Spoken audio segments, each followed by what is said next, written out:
Hey now, I'm Brenda Ann's Hanslin and you're watching Cadillac Creek. And today we're going to review Since You've Been Gone by Morgan Matson. Um, Fairly quick YA read.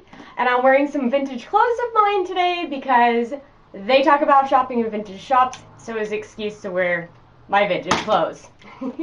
Anyway, this book is basically based on our main character named Emily, whose friend Sloane disappears without any word, and she's presumed either on vacation or just moved entirely.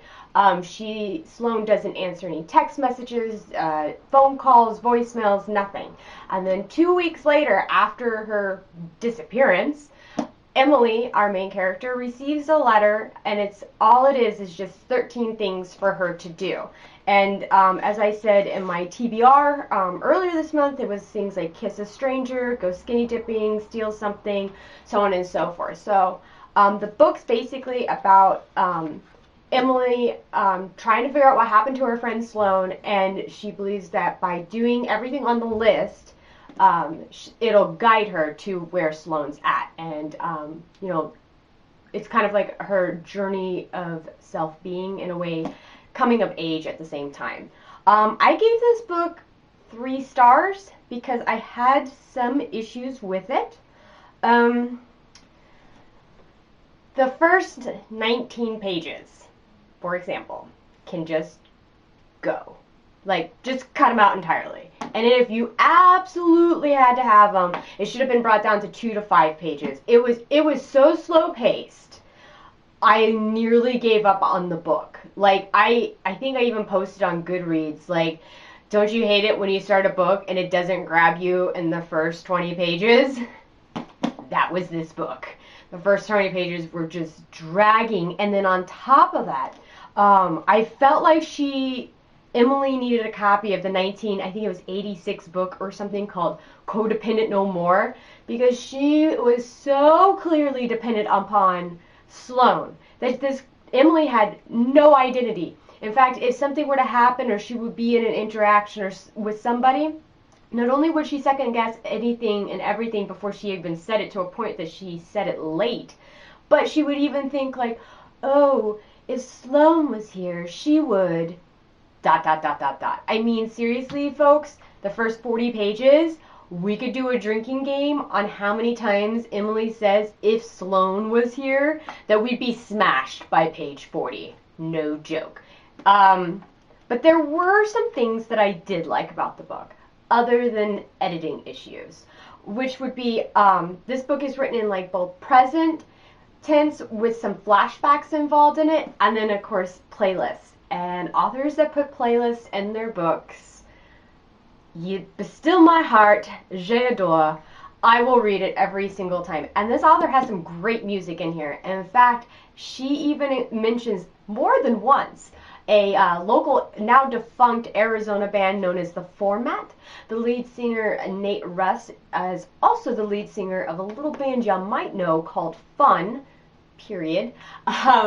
And so I loved that because I'm a big Format fan, so much so that I will put a link to the band in the description below.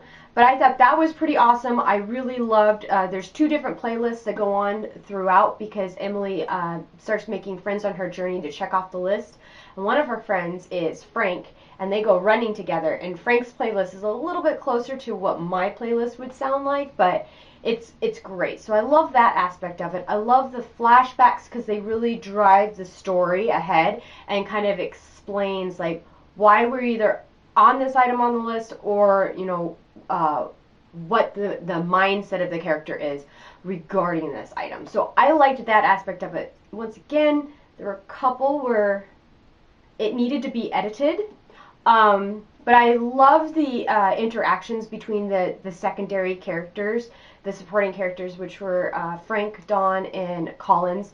They were fabulous. They were so fabulous and so well created that I was actually really excited to get to like the next scene in the book, or the next page, I guess, where that character's in it, because I was like, oh, I just love their interactions and how realistically created they were.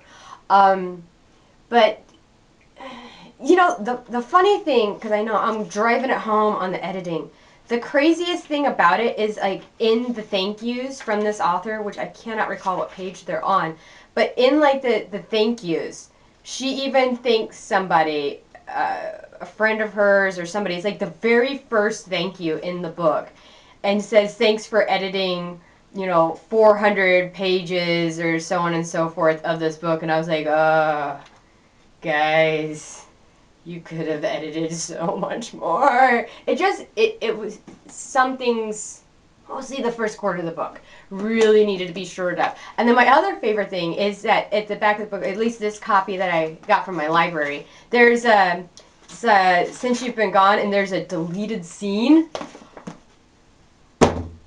It's Easter the day that I'm recording this, and all I can say is, praise Jesus, she deleted the scene, because I read it.